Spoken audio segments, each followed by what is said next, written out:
Unfortunately, I will have to present this in English because all the slides are in English, and I think that if I try to do it in Portuñol, it would be very difficult for you to understand me.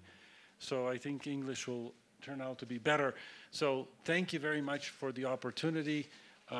It's really a great honor to be here and to see that SpaceOAR is becoming a reality in so many new places and benefiting patients. And my goal from the very beginning is to try to help you in any way possible so that you can be helping your patients. So this is where I'm located, the Miami Cancer Institute. I have just a couple of disclosures. One is that my football team in Brazil is Internacional de Porto Alegre. Well, this is the program, so I have arranged the topics slightly different, but we will cover all of this, so you'll understand the sequence. So first, I want to say that I come from a center where we have all of these different tools. So I have no preference, no bias. We use rectal spacer for every patient who is a candidate, independent of the treatment modality, because we believe it's going to help every patient who can actually have rectal spacer. This is how the center is distributed with all the different equipments from linear accelerator to tomotherapy, even proton therapy. And so let's get straight into why we do this. And it all has to do with toxicity.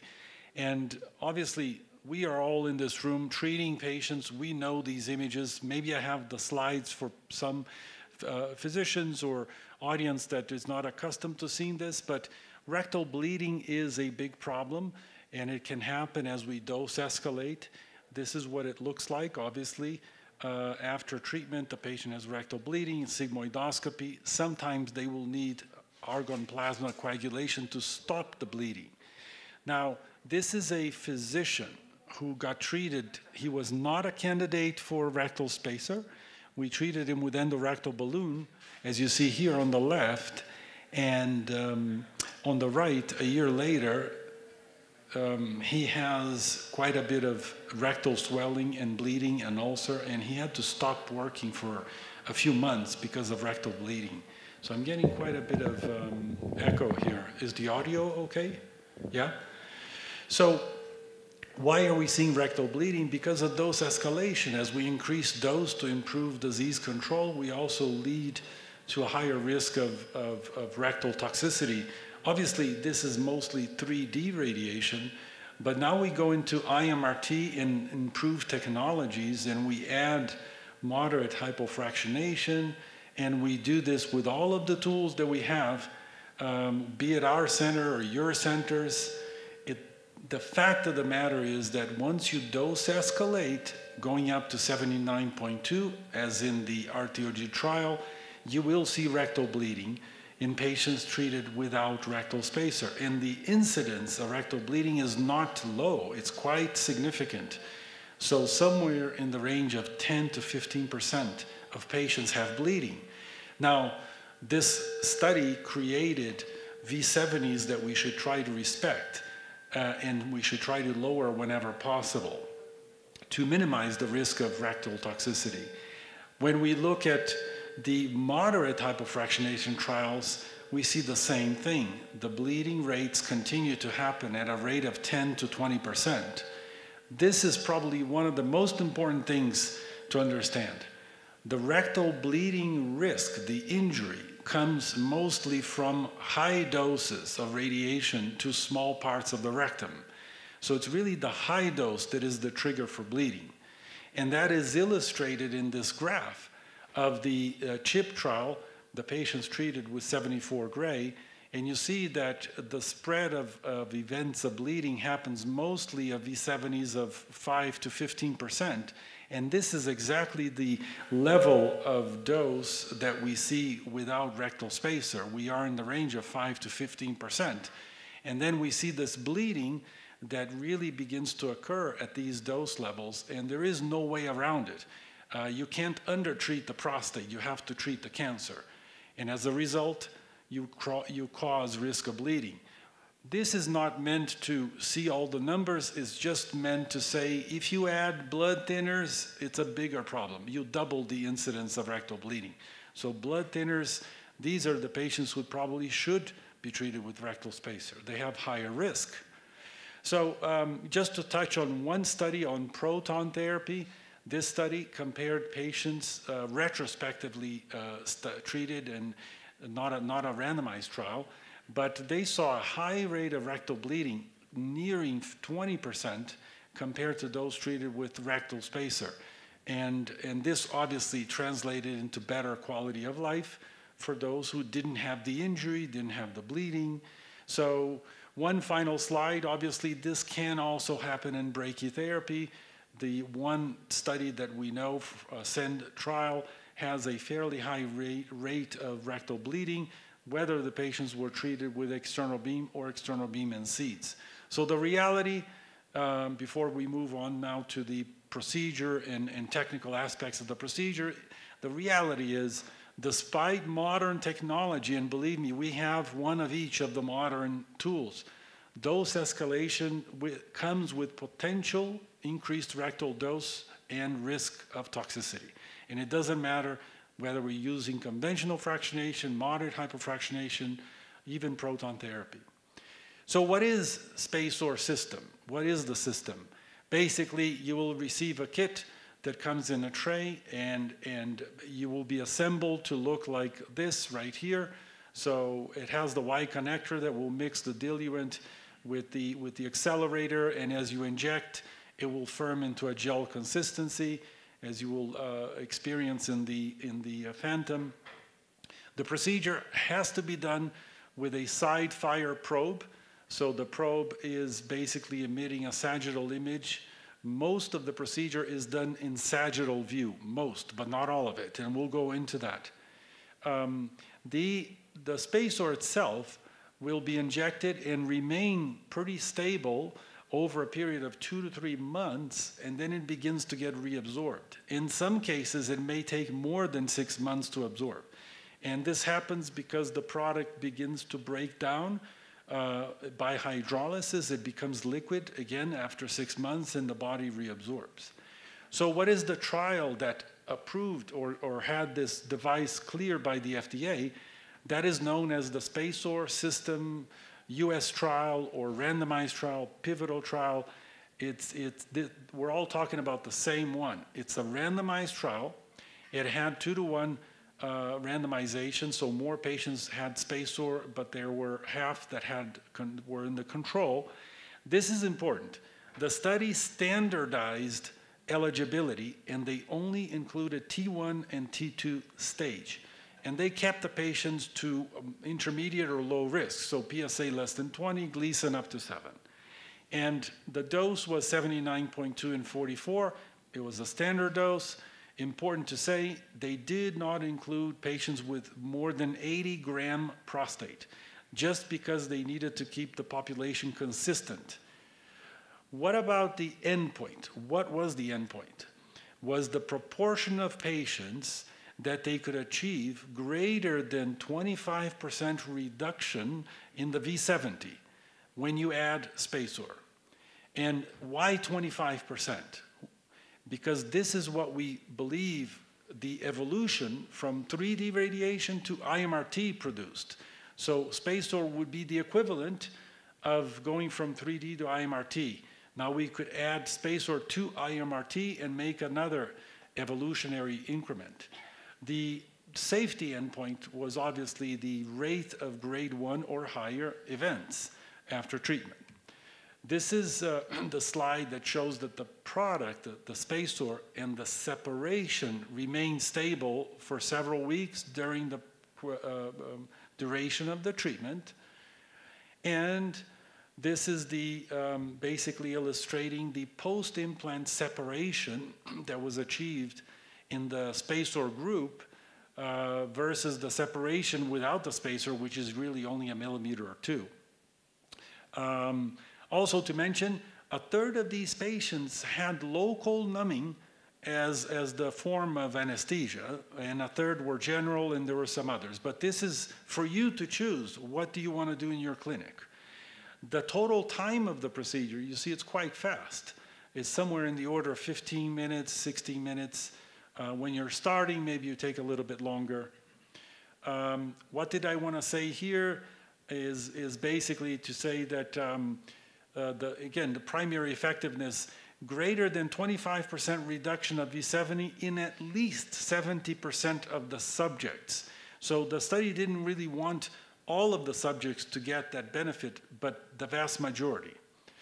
Well, what did the study show then? That the V70 was reduced from a mean of 11.7 down to 3.3, and all other dose levels were also improved, and the benefit actually was more impacting more patients than the minimum they required for statistics. So most patients had the benefit, not just 70% of the patients. And this slide shows that the rectal toxicity was reduced. In terms of late grade toxicity, grade 2, there were none in the SpaceOAR patients. The rectal pain was reduced as a result of treatment, and the composite quality of life was improved. So the benefits of SpaceOAR in this publication actually were updated to over 37 months. So this is really the publication that says long-term, not just 6 months, 12 months, but years after treatment, the procedure is safer and the benefits are still visible.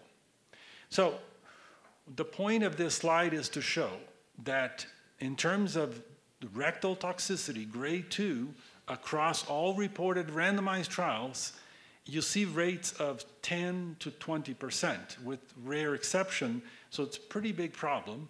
But in the SpaceOAR randomized trial, when you add the SpaceOAR right here, that rate was essentially none. So you eliminate a problem with SpaceOAR. So this is why I myself joined doing SpaceOAR back in 2015. And this is a slide that has actually my first case right here. And I started doing it as soon as the product had FDA clearance. And that was essentially on the first week of April of 2015. And this is a patient that we treated. Coincidentally, this patient right here is himself a urologist. And he didn't want to have rectal injury, so he wanted to be the first patient to be treated with rectal spacer. And again, that's the picture of his first case, which turned out to be what I call ideal placement, where you have a V70 of 0. It's hard to go below 0. I think that this is the ideal case. And what I need to say here is that you can do this from the very first case. I did it, anybody can do it. But you have to pay attention to technique, detail, all the pointers I'm going to share this morning, and make sure you apply those pointers. In the first 4 cases that we did on the same day, we basically took 4 cases and we scheduled them on the same day. We chose to do something that we did for ourselves.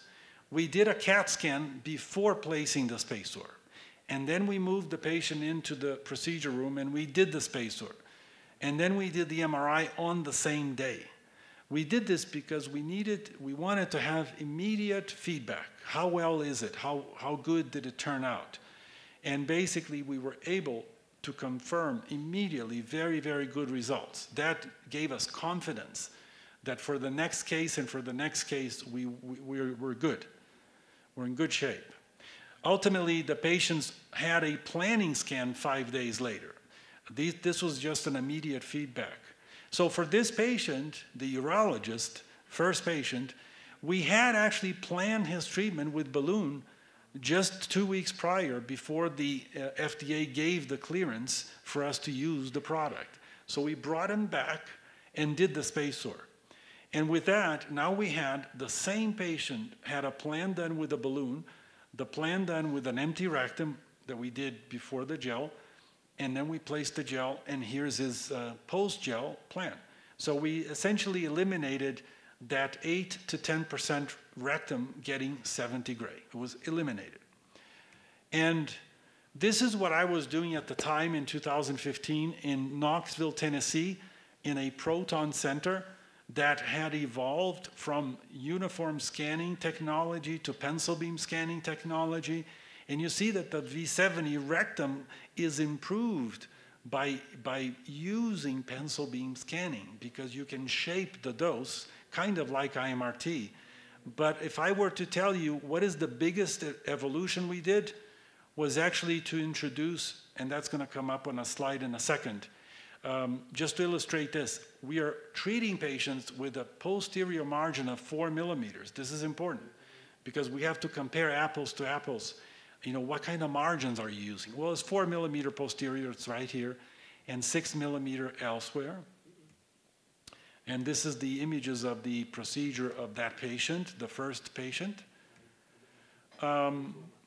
When we look at the evolution of V70 improvement of treatment from 3D to IMRT to image-guided IMRT with tighter margins, image-guided IMRT with SpaceOAR, and finally what we did with protons, we actually had a significant evolution by decreasing the V70.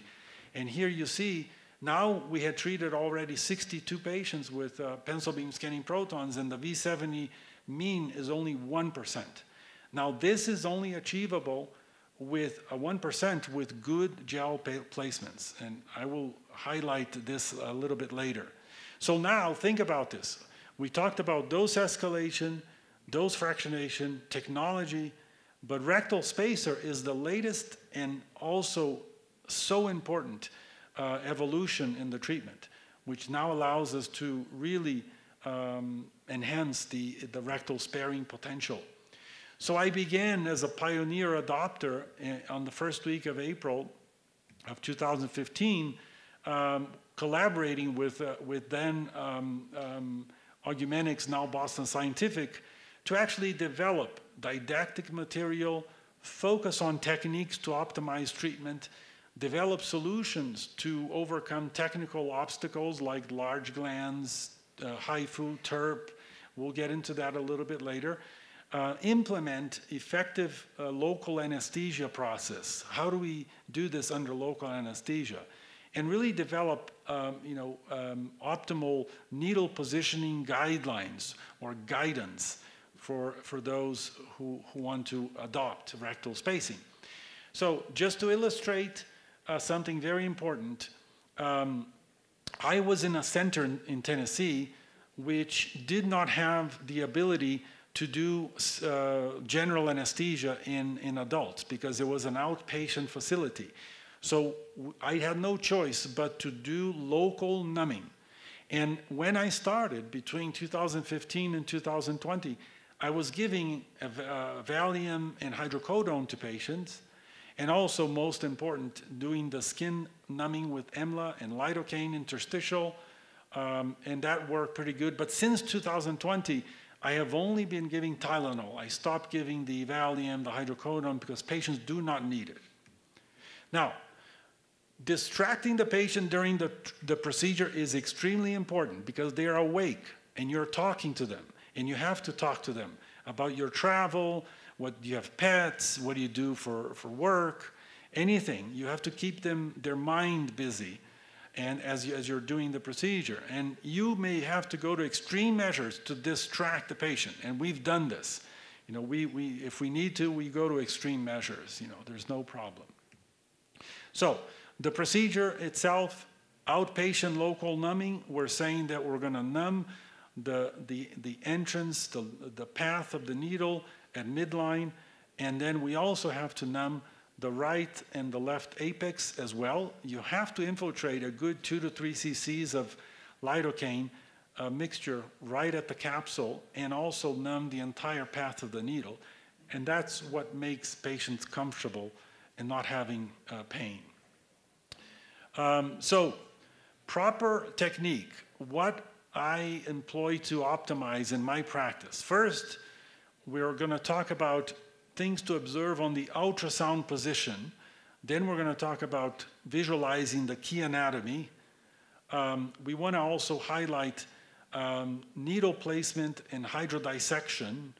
And also saline and hydrogel symmetry. What can we do to improve it? And finally, I think this is probably the most important part, is the end, when we're going to say, what are the key things to do to avoid rectal wall injection or fascia or even intraprostatic injection?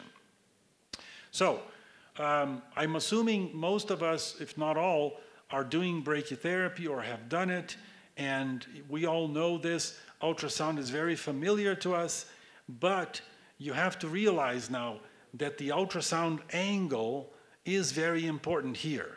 We're not worried about the pubic arch for brachytherapy. We're worried about how much space do I have between the prostate and the rectum to go in with a needle, and that space is narrow.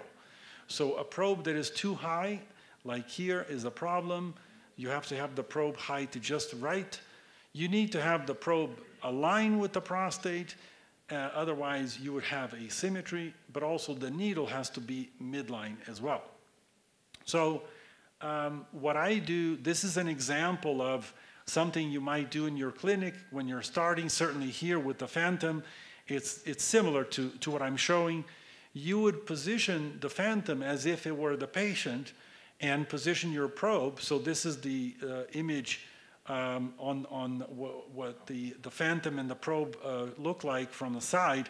This is the operator's view. This is what you are looking at. And the phantom is the patient's buttocks. And here you're adjusting the probe to introduce it into the rectum. In this, did we lose the image? Okay. So we got this image back. It's okay. We'll have the phantom here. We can do the phantom. I don't have to show my phantom images. That's okay. So this is basically the key anatomy. What is crucial is that in this diagram, the fascia seems to be very identifiable and easy to find, and the rectal wall as well. But in real life, it's not that easy, and in many cases, it can be hard. So you have to be paying attention to this key anatomy: prostate, fascia, perirectal fat, rectal wall, and you can't lose sight of, when you're going in with the needle, where is your landing zone? You're going to try to get to the middle of the prostate, the mid-gland, and into that perirectal fat space. And I think that this is one of the things I want to convey. I prefer, in my approach, not to transect the rectal wall as you're going in. So the needle usually does not go in a straight line. It goes in over the rectum, then it has to go down a little bit, and then level again under the prostate. So there is an angling motion. Obviously, you cannot do this with a grid or a template. It has to be freehand. When you're basically going in, obviously the bevel of the needle is facing down. You're advancing the needle to that mid-gland space. Very important. When you're advancing the needle, if you find resistance to advance the needle may be in the fascia, the rectal wall, or there's fibrotic tissue. When you get to the perirectal fat space, there shouldn't be resistance. So this is extremely important. What I do is, once I get to that mid-gland, I immediately switch to axial view and move the probe to find the tip of the needle. And then you have to see if the tip of the needle is free from the rectum, free from the prostate. So again, this is to highlight the path of the needle. You see this, it's going over the rectal hump right here. It's not going through it. And then it has to stay in the under surface of the fascia. If you go on the upper surface of the fascia, you may actually go into the prostate. So this is very important. And then you end up in this location right here. So again, this is highlighting in different colors, the hydrogel landing zone right there, and the needle entrance, and you have to recognize the fascia, otherwise you go into the prostate. This is the needle in position when it reaches mid-gland. This is where you want to be. You want to see the rectal wall below the needle. Okay, So I said, once I get to that point, I switch to axial, move the probe out until I find the tip. This is what I want to see. The tip of the needle is not in the prostate, it's not in the rectal wall. This is critical. It is critical. So here we see the video. I'm going to show you now. The needle's going in, and at this point, right there, maybe I went a little bit past mid-gland. I switch to axial, move the probe out, find the tip of the needle. You see what I'm doing? I'm wiggling the tip of the needle up and down, just a couple of millimeters, just to see that it's free. And now the hydrodissection will start. See that puff right there? You see the dark signal of hydrodissection. So, as we try to resume this, George está pedindo para eu falar em português. Mejor em português ou em inglês? Levantemos a mão. Português. Inglês. So, we'll continue. So the voting is done. We continue. So, it's unfortunate that these glitches happen between IT and projectors, and you do lose quite a bit of the quality just going from a real laptop in an ultrasound to the projection. But anyway, we'll see where we can get with this. So, one of the key things that I was trying to highlight is to check opening of the space once you start hydrodissection. And basically here you can see that the space is opening. I actually look on the probe just right and left of the needle. This is something that you can actually choose to do. The procedure is very important that when you switch the kit from the hydrodissection to the actual hydrogel, you need to keep the needle steady and not move the needle at all. Obviously, maybe if we could turn the lights off, you would see this a little bit better, but I'm not sure. You want to try that. Can you see the image, or is it dark? Yeah. And I was trying to explain to you that probably one of the most important things in doing this procedure is to realize that the entrance of the needle is not a straight line.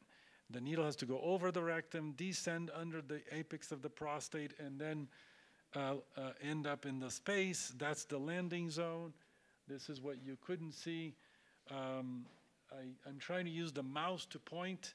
This is why I like my computer, because I can use the mouse and point to what I want. And I'm trying to show the green, which is the landing zone. I'm glad I put a color so I can tell you by the color. Now this is essentially, the needle has reached that point. You go to the axial view, make sure that the needle is visible. The needle is in the space between the prostate and the rectum. I cannot use the pointer to show that. On this video, the goal here is to show that the needle is going in. We did brighten this image a little bit too much, trying to fix this problem. And now the axial view is going to show the needle right there. You move the needle gently, just enough to make sure that you see it off of the rectal wall and the prostate, and then you start hydrodissection. I don't know if there's a pointer that may work here with this screen. I don't know if somebody has a pointer. We can try that. Now that the needle is in the space and the hydrodissection is starting, again, we're going to make sure that the space is opening right there. This is a very important video because it shows that the needle is in the space and the hydrodissection is not permeating the rectal wall. See, this is one of the most important images you have to remember from this. Let me see if that, yeah. So this is not a video, it's a static image of that case. And again, what you're seeing is that the needle, I'm glad I put a label on it, is clear from the rectal wall and clear from the prostate. Again, this is a needle insertion. It's important to show this multiple times because you really have to be meticulous about not going too low, not going too high. And again, the needle right there, the needle tip is moving and it is free, so you're in a good position at that point. I'm going to jump this and just show this case. Unfortunately, the slide in front of me has more detail than you can see, but what is important to show here is that, maybe if I don't have a pointer, I can point, is that the entrance in some cases when the urethra is really low, the entrance is going to be very difficult because you have to go almost hitting the urethra to get into the space. So this is a difficult case, what I call low urethra. And believe me, if the patient is under local numbing, the urethra is not numb. And if you poke the urethra with a needle, it's going to hurt. This is a more difficult case because the urethra comes down and you have to go under the urethra and over the rectum. So this is an even more difficult case, but both of those turned out to be fine, and they were successfully implanted and had the injection done. So I stopped on this slide last time I tried, and the point on this is to show that when you're switching the needle, switching the syringe, I'm sorry, this is the hydrodissection needle. Now you're going to connect the hydrogel kit. This hand has to be resting on the stepper, and you cannot move the needle. Don't move it in, don't move it out, don't move it anywhere. Keep that needle steady. So now we turn on, we screw on the kit. I make sure with both hands that it's tight screw so it doesn't leak. And now you're ready to inject. What is this video is showing that during the whole time I'm switching the kit, the needle is not moving. So that's the proof that the needle doesn't move. It's not just me telling you, I have the proof for that. This is a video from 2016. And what I want to show here is that the needle stays in the same position during the injection. So I'm saying this for the record. The needle stays in the same position. What I just did was roll the probe left and right. I do this. I'm not recommending you do it. I'm looking for symmetry during the injection, but the needle is staying in the same position. That's how, the base education, how to start the procedure is taught. If you in the future, you're doing this a lot and you're very comfortable and you decide to want to move the needle down a little bit to spread the gel, that's your choice, but that's not what we are supposed to communicate at this point. You keep the needle in the same position during the injection. This is one of the key slides that I gather after the hydrogel injection. This is an MRI, it's a sagittal view. You see this bright line, this is the path of the needle. And you see it never went into the rectum. So the needle stays outside of the rectum. You can use the mouse. Okay. If you need it. Yeah. Okay. So this is critical that you now see that the needle, all the way, it didn't go into the rectum. So this bright signal is actually the path of the needle. Now, just think about this. This is an axial view of the MRI, and the needle goes in just outside of the rectum. This is to show you how close you get from going into it. So if this needle goes in a little bit lower, it's going to go into the rectal wall, and we don't want that. So that's the rectum, and that's the needle. See that? So outcomes and tolerance post-procedure. What is my experience, at least? It's that in patients without infection in prior biopsies or without rectal problems or history of documented, other conditions, the placement is successful in about 99% of the time. There's always that 1 in 100 patients that you see some scarring, you can't open the space, and then you should not force the gel in. You just abort, don't do it. Now you have the patient with prior TERP, cryo, HIFU. The success rate now goes down as being able to open the space. Maybe it's about 70% of the time you can open the space and place the gel. Post-procedure, very small percentage of patients, 10% may have some discomfort in the perineum just for a few hours or a few days, but this should not be pain. Pain a day or so later after the procedure means something is not right. Slight discomfort is okay. So I have had no procedure complications to this day, for the record. What do we recommend patients after the procedure? Avoid squatting, lifting weights for 48 hours. Don't go horseback riding. Don't go riding a bicycle that pushes on the perineum. We don't want that. Diet, keep patients on stool softeners during treatment. We don't want them to get constipated.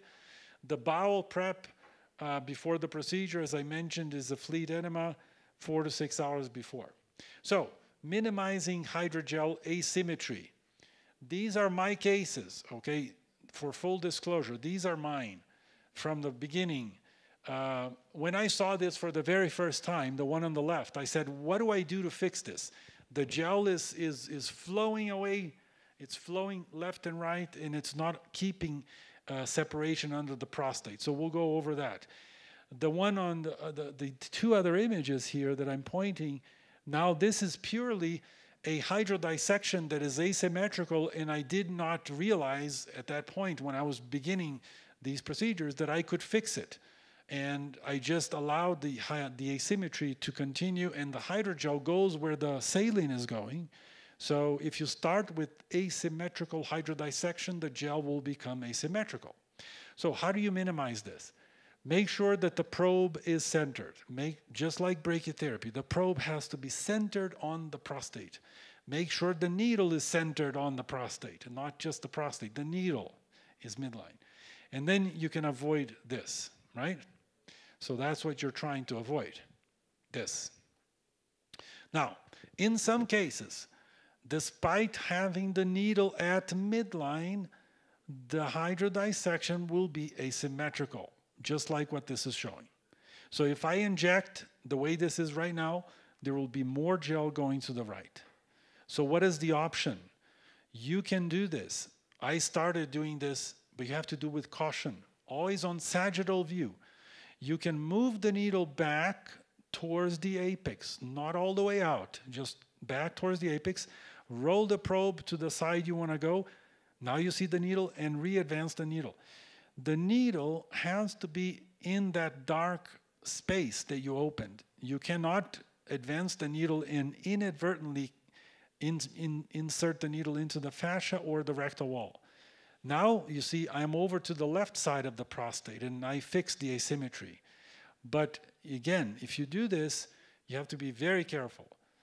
If you don't have space above and below the needle, you could, when you do this, you could go into the fascia or into the rectal wall, and that would be a problem. So if you're not seeing a space open, you have to be very careful when you try to fix this. So ideally, this is what you want to see. If you have this, your gel will not be asymmetrical. Now, what is this coming from?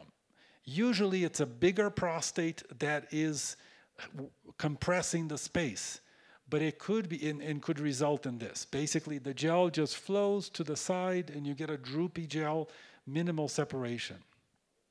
So it is better than treating with balloon, yes, but still not ideal. So this is the dosimetry of this patient. It was improved compared to our average balloon, but still could have been better.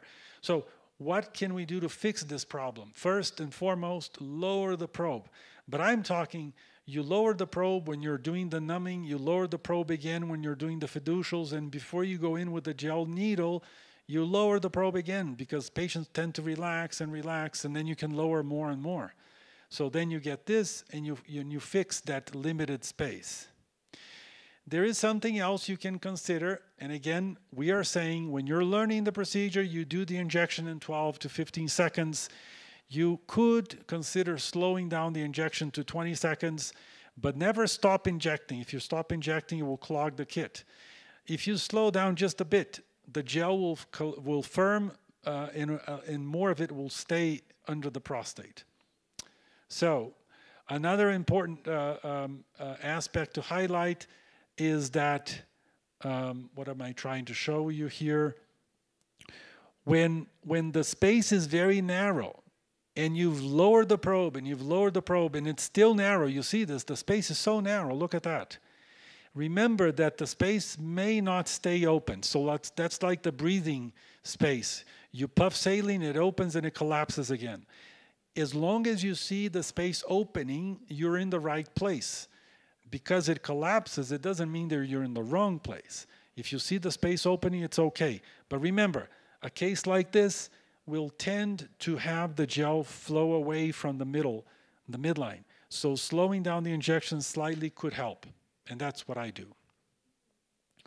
So patient selection now. I think this starts getting interesting because you have to make some decisions. If you have a prostate that is less than 80 cc's, that's what the trial did. That's what tends to be easier to do. But if you have a prostate bigger than 80 grams or even bigger than 100, this is more challenging. It can be done. I can show you data that I've done dozens and dozens of cases, but the space is tighter. So it's more critical to get the needle in, proper technique, because you could be in the prostate fascia, you could be in the wall without realizing it.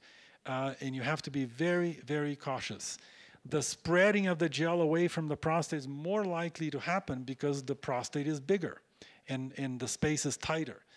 Prior conditions, prostatitis, history of scarring, infection post-biopsy, TURP, cryo, HIFU, hemorrhoid surgery, all these things can make the procedure more difficult. So what do I do to address some of these? Large gland. This is probably one of the largest glands I've done, if not the largest. It's 186 cc's. It doesn't show, it's cropped at the top. But you see how tight the space is down here? That's how tight you may be dealing with in these cases. So here you see the sagittal view of that. Imagine that you have to come in with the needle over the rectum and stay in that white perirectal fat space and not go into the rectum itself. So this is very, very challenging to do. Now, there is a case that it will happen with you, it always does, that you have air artifact, and the air obstructs your ultrasound signal. And in this case, the air is right at the entrance, which obscures what we need to see.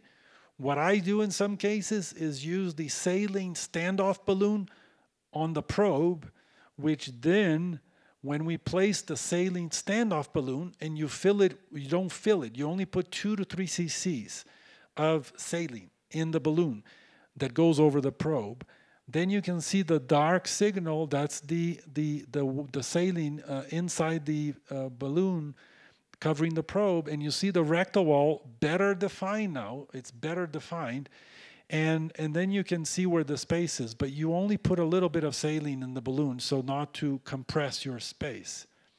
So I started in Tennessee doing large glands, had almost 30 cases done there, over 100 and many 100 cc's in many of these, and you can see that the mean rectum V70 is in the 1 to 2 range.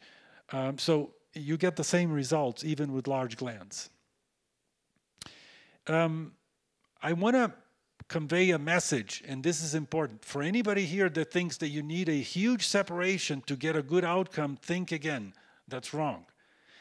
What I'm doing in this patient who doesn't have such a large prostate, but the point here is that the gel, in this case it's SpaceOAR View, it is spreading from the base to the apex, and I only have about 6 to 8 millimeter separation really anywhere, whether it's apex, mid-gland, or base, and you get a very good dosimetric outcome. So it's not having 1.5 centimeters that matters. It's having good spread throughout the whole length of the prostate, if possible.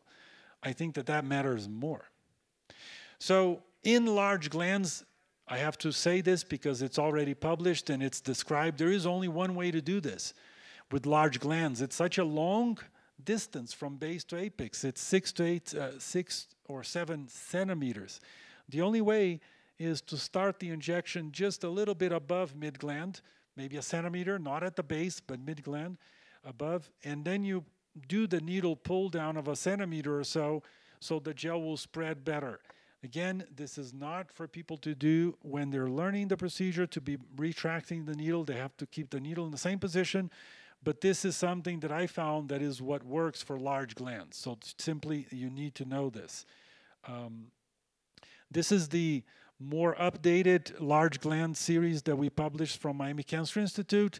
And you can see the V70s are in the range of 2 to 2.5. And that doesn't matter if you do proton or not. They're in the same range. So I'm going to jump this one. This is an interesting case. You will come across this. This is a patient that has a space that is very, what would you say, rectosigmoid that hugs the base of the prostate, as you can see here.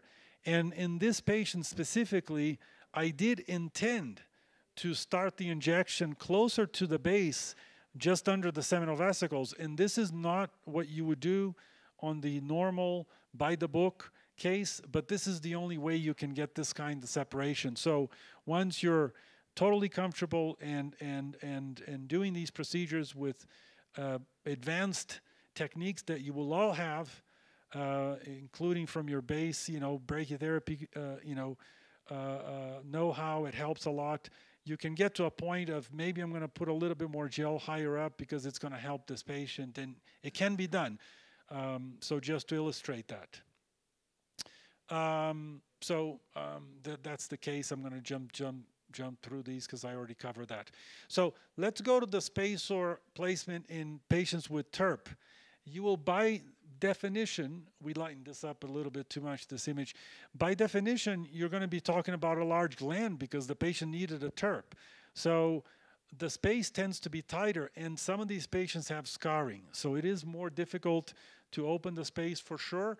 But, this is my 5th patient. He had a history of TERP, anal fissure surgery, hemorrhoids. All these things lead to scar. And you can see that the gel didn't really go all the way to the base, but we had very good separation mid-gland, and ultimately the dosimetry was very good. So this patient tolerated treatment well, no problems. His V70 was less than 1%, and that's his DVH. Prior cryotherapy. Probably one of the main things to remember here is that you need to look at the MRI. I'm showing you the CAT scan, and I can probably tell you that there's retraction on the left side of the prostate from the prior cryotherapy, and you can probably see that, but you will see it a lot better on the MRI. Look at this MRI atrophic lobe on the left side, and do not expect the space to open here. It probably won't. So when I try to do these cases, I do something slightly different. When I go in midline or even slightly over to the other side, deliberately, because that's more likely to open. And if I can open on the side that has normal anatomy or more normal, then I think maybe I can place SpaceOAR. But I never try to put the needle where the scar is. That's a really bad idea. So this is the post-procedure of the same patient with prior cryo. See, the lateral separation is somewhat limited, but we did get good separation enough, and his dosimetry is actually quite good. 70 gray, 28 fractions. The V65 is 1.9. We would never have done this with a balloon, so this worked out pretty good. Post-infection, I've had patients post-infection that simply, you look at the thickness of the space, the perirectal fat, and they tell you there's a history of infection, and you look at that space and it's thicker. It's just thicker than it should be. And that would lead you to believe that maybe there's scarring. But I've also seen this thick space in more obese patients. So that's something else that could cause that on the MRI image. But either way, scarring means more difficult placement for sure. So what have I seen in obese patients that when you do rectal spacing, and I was just showing this to Mark this morning, a case that I did just this week. What happens is that you have the rectal wall, which is clearly defined here by the orange color, and the space that opens, the perirectal fat space, when it opens, you see these blobs of fat. And that is actually just perirectal fat. It's not like you have a clear, open signal, black signal of water. You are really dissecting this fat that is in the space. So really that's what this is. And it could be confusing because you're placing the saline and you get this image, but I'll show you in a video how different it is from the actual rectal wall and the prostate itself. So that's a video. It's again transmitting a little bit on the bright side, but let's just go forward here. Hopefully you can see. Let me just see. Let me forward here a little bit. Okay, now I'm just going to fast forward when I adjusted the needle a little bit. So now what I'm seeing is that when I go to axial, you'll see that there is these grayish blobs of fat, and they're separate from the prostate right there. You see that? See here, but they're not. This is totally separate from the rectal wall. So the needle is nowhere near the rectal wall. So this is okay. It's okay to do, but you can see how different this looks. So after you do basically this is post-injection, you look at the ultrasound axial image, and this basically confirms your impression that the prostate is here, the fascia, the hydrogel is here, and the rectal wall is distinctively separate from that, and it's all good, no problem. And so I'm just going to touch on a few things that are pertinent for workflow and planning. We can do the hydrogel on the same day as the planning scan, but we tend to do the planning scan, CT and MRI generally, the next day. Okay, but you will do whatever you choose to do. It can even be done on the same day. The bowel prep, we talked about fleet enema. We do a fleet enema for the planning scan. As far as contouring and treatment, we'll go into that next. We use fiducials that we can see both on CT and MRI, and we do it because we want to be able to do fiducial-based fusion, so that we're fusing the prostate based on the fiducials. And I think that this is more important when you're working with classic SpaceOAR and not SpaceOAR View, where you can see less of the SpaceOAR on the CT portion of the scan. You don't see it in contrast form. So fusing fiducials makes the fusion of the prostate itself better and more reliable. So when I start to contour the prostate in the rectal spacer itself, and this is a classic case, you can see there's no contrast, so I deliberately wanted to show you this. I want to make sure that I don't over-contour the spacer into the prostate. I actually want to do the opposite. I want to make sure that the spacer is a little bit under-contoured, that I'm not leaving prostate uncontoured. Because if you make the spacer bigger than it is, and you crop the prostate from the spacer, now you improve your deviation, your rectal sparing numbers, but you're missing prostate cancer when you treat the patient. So if anything, I do the opposite. I under-contour the spacer by 1 millimeter, and maybe I'm increasing the prostate contour by doing that, but I don't want to miss target.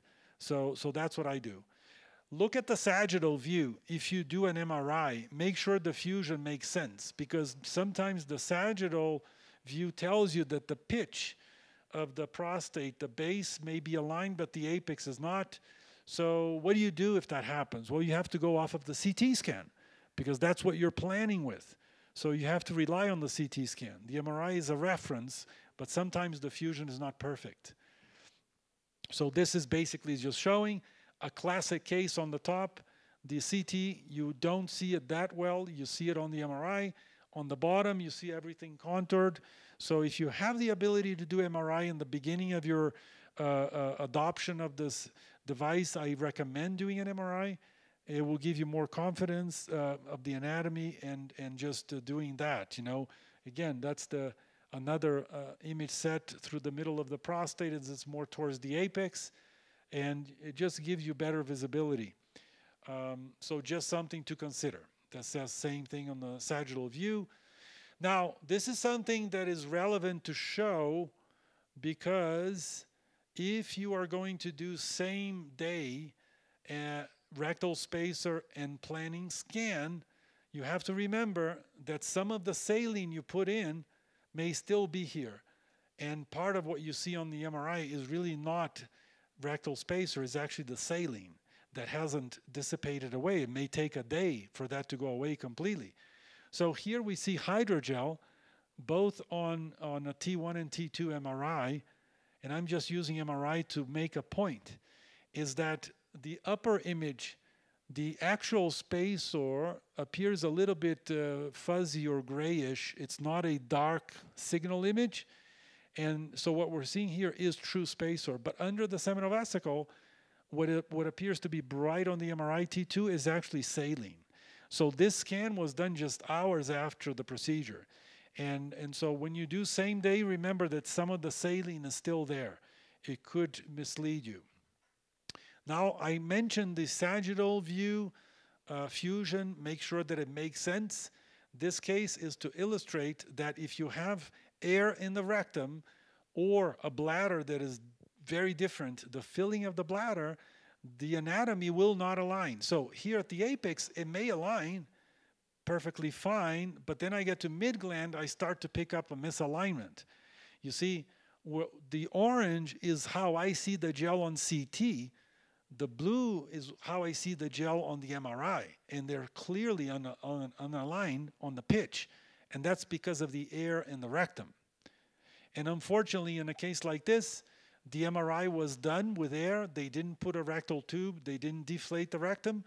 And now, what do? We rely on the CT. We have no choice. We have to contour what is on the CT and simply, at this point, ignore the MRI. You see, so if you use MRI, it has to be a good MRI, because if the fusion is not good, or if there's an offset, you can't rely on it. You have to follow what you see on CT. See how that misaligns on sagittal? Completely disaligned. So then you follow your CT. So it's important to avoid constipation during treatment. We learned this very early when we adopted this procedure. We were doing treatment plans. We were doing a QACT in protons back in 2015 because there was no cone beam CT. There is cone beam CT now in protons. There wasn't then. So we actually had to do a QACT before treatment and then every week to see if the rectum was aligned, if the anatomy made sense. And this can happen to anybody here, even with a patient that doesn't have rectal spacer, and it does. This happens. Stool, gas. If this happens when you have rectal spacer, you will push the rectum into the prostate and you will increase rectal dose. So yes, spacer is still helping, but you're compromising the benefit you can get if you don't keep patients' rectums empty. So they have to take stool softeners, they have to avoid constipation. This is a little bit too much detail. Let's just go over that. So this is incredibly important now, is you must think about not just what you see. So far I've been talking about things that we see. Now I'm going to talk about things that we feel. So feel is extremely important. What I mean by feel is advancing the needle and injecting with the plunger. And we'll get into that in a second. So patient selection, just to highlight this, T3 extraprostatic extension between 5, 6, 7 o'clock towards the rectum are not candidates for rectal spacer. This can be seen on digital exam, felt on digital exam, or it can be seen on MRI or PET. This is a classic case, a patient that was from a few months ago, The MRI shows clearly tumor that is extending into the rectal wall, a very palpable tumor. On the PET, this is not a patient you would try to open that space and place hydrogel. From NCCN 2018, this is clearly spelled out. Patients with this kind of situation should not be considered candidates for rectal spacer. So this is a recent patient with a neurovascular bundle 5 o'clock tumor invading through the capsule. This patient is again not a candidate. So you have to look at these MRIs before you do the procedure. This one has actually tumor invading the rectal wall. So you would not want to do rectal spacer in this kind of patient. This is a patient that I did recently, and I did fiducials only. The only reason I got this image is because I wanted to be able to show it to you. This is the patient that has rectal invasion. This is the patient. See, I knew I wasn't going to do rectal spacer. I only recorded the images to show you what it looks like on the ultrasound. So when you get down to the apex now, you will see the tumor right here, right there. It is contiguous with the rectum right here. So if you, by any chance, right there, see that? That's the tumor right there. So if you have a patient that you did not have an MRI, okay, and you feel a big tumor at the apex, like this guy, you would not want to do rectal spacer, especially if you go into the procedure and you see this. Then you're not going to do it because that's cancer going through the capsule. This is just a sagittal view of that. On the one side, the left side of the patient, it looks pretty normal. The fascia space is there. Now I roll to the right, and it's gone. That's the tumor that invades the capsule and into the rectal wall. I lowered the probe deliberately just to show you it doesn't separate. This is tumor filling that space, not a candidate. So patients with the prior history. Now this is extremely important because scarring will make things difficult, and what you need to realize is that reviewing the history is so important. You have to look at prior surgeries, anal stenosis, prostatitis, infection, TERPs, cryo, HIFU, ablation, large glands. Be aware of all these things because they will make the procedure more difficult. In some cases, you will not be able to do it. We have a checklist that makes us fill out what are the conditions that are present. And we did this so that we can document, yes, I checked it, anal rectal fissure, history, and so on. This is a good thing to have. Now, talking about the things that we feel, I mentioned not just what you see, what are you feeling?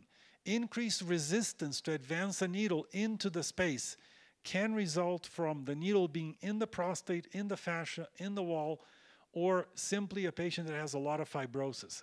So resistance to advance the needle is not normal. It's something is wrong. And the resistance I'm talking about is advancing the needle. Now let's go to injecting, the plunger resistance. It's like putting a needle into a grape. You cannot push that saline into the grape. There's no space. So if you feel that the plunger doesn't allow you to push and really push the saline out, something is not right. Again, this can come from any one of these conditions. So now we go into the last stretch, probably the most important part of all this, how to avoid inadvertent injection into the rectal wall.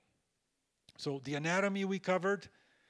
This is probably the most important thing to start off with. You need to know what is the right place for the needle to land and what is the wrong place.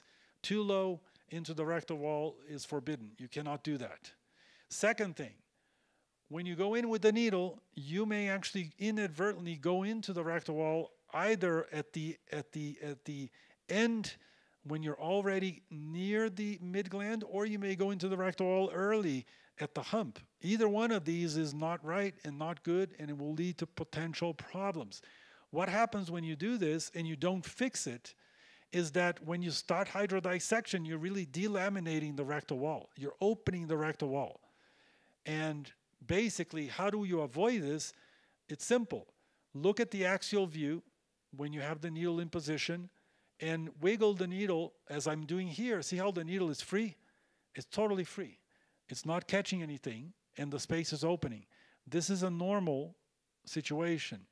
if there is a needle catching the rectal wall.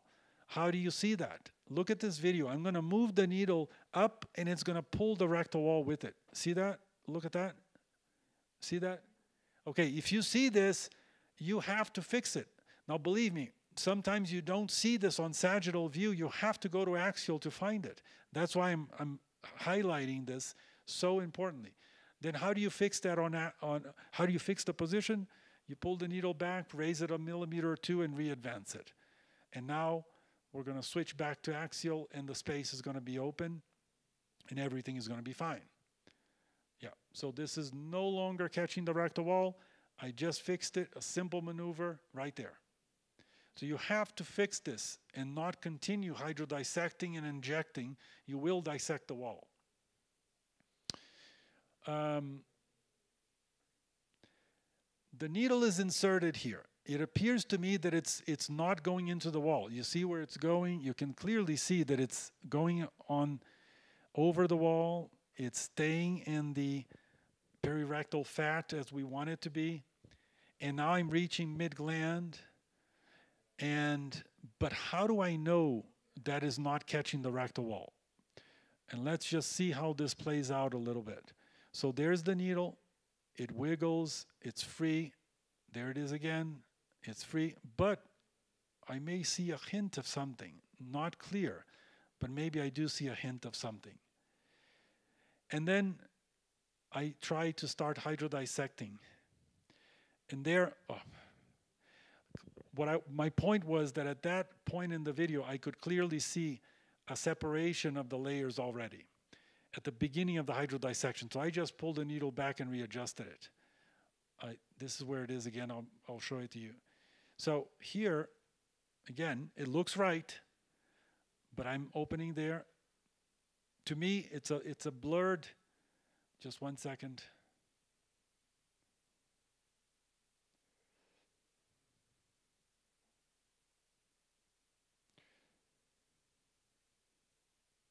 Yeah.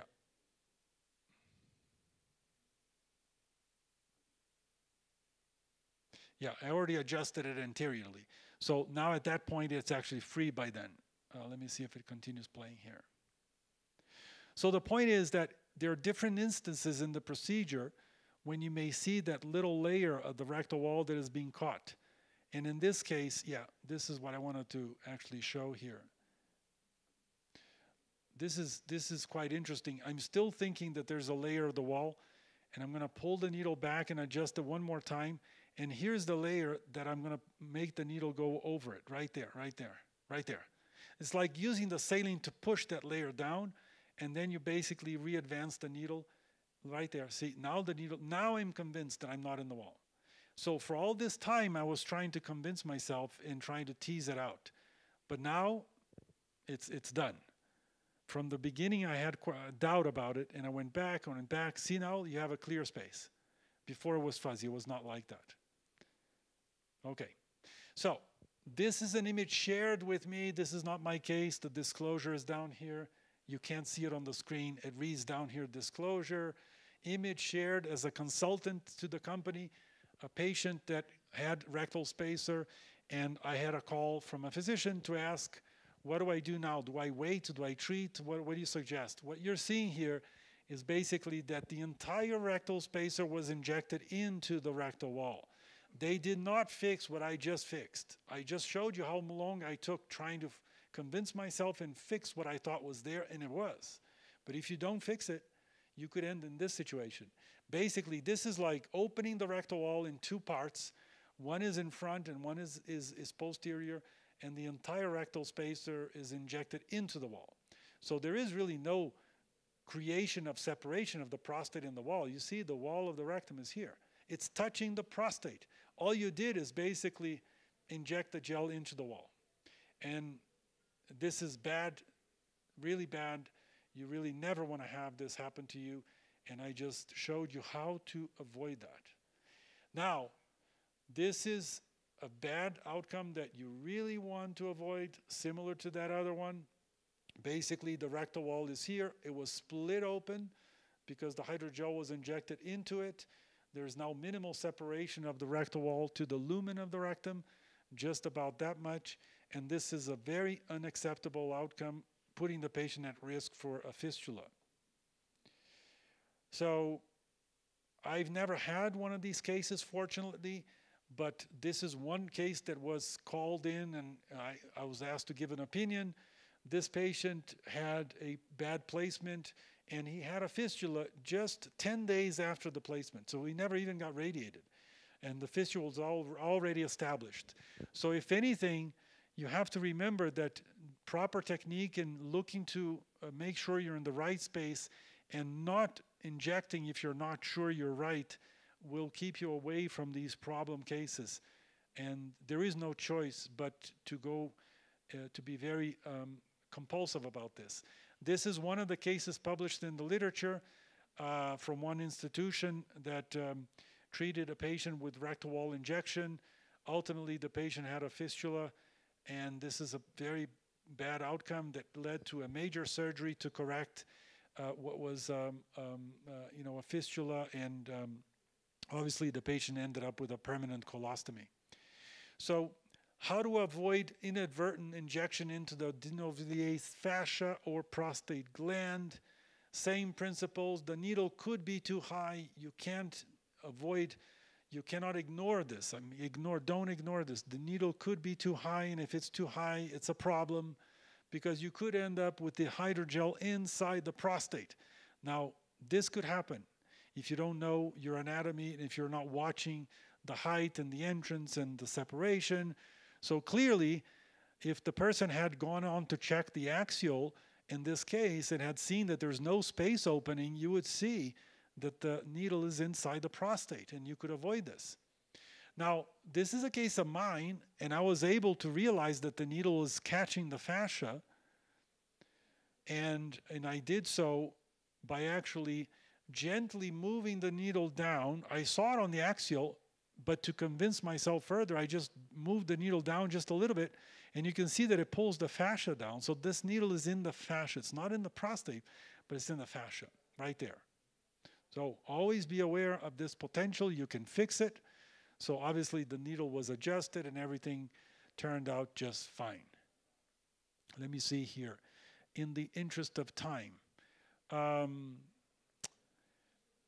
this is a case where the needle is going in, the space is quite tight. There is the possibility that you could slightly delaminate the fascia itself. It's not that you're in the prostate, but it could happen that the fascia could split. And you're not in the rectal wall, you're not in the prostate, but you could have the fascia open. And so that's a possibility as well. So let me just see. I mean, it looks like it's okay from the looks of the axial, but on the hydrodissection, here there's a little bit of resistance, and I go back to axial. I'm not convinced. I'm thinking there could be something here. Why is there resistance? And I'm beginning to see that there's some separation up here, right there. And this is really the fascia that is being delaminated. So this can happen right there. You see, the rectal wall is down here, and this is like some peeling of the fascia. So this can happen, and just be aware of that. So follow proper technique, know when to stop, not try to place hydrogel under suboptimal conditions. This will get you in trouble. And if you are interested, just like Dr. Fran Susuga, did I pronounce that correct? Okay. Came to observe cases in July of this year. It was a pleasure to have him over at Miami Cancer Institute, and we are open to visitation. All these efforts should be coordinated with the proper representatives from Boston Scientific who do the coordination. But we are a center of excellence. We have a show site agreement with Boston Scientific. We will be in the near future able to transmit live cases to physicians that are in the process of adopting this device. And but I think that, frankly, the transmission of a case that we're doing live is one thing. Being in the room, looking at the setup, the workflow, all the equipment, it adds a little bit more value. I have to say that. I'm for both of them. And COVID stopped, slowed us down from putting this virtual transmission for about 2 years now. But Mark and I and many folks over at Boston Scientific have been working to get this up and running. But we're open to visitation, in person, as long as we coordinate this in advance with the folks from Boston Scientific. So it was a pleasure, to do this. And for that, I thank you very much and apologize for the glitches with the IT and thing. Thank you.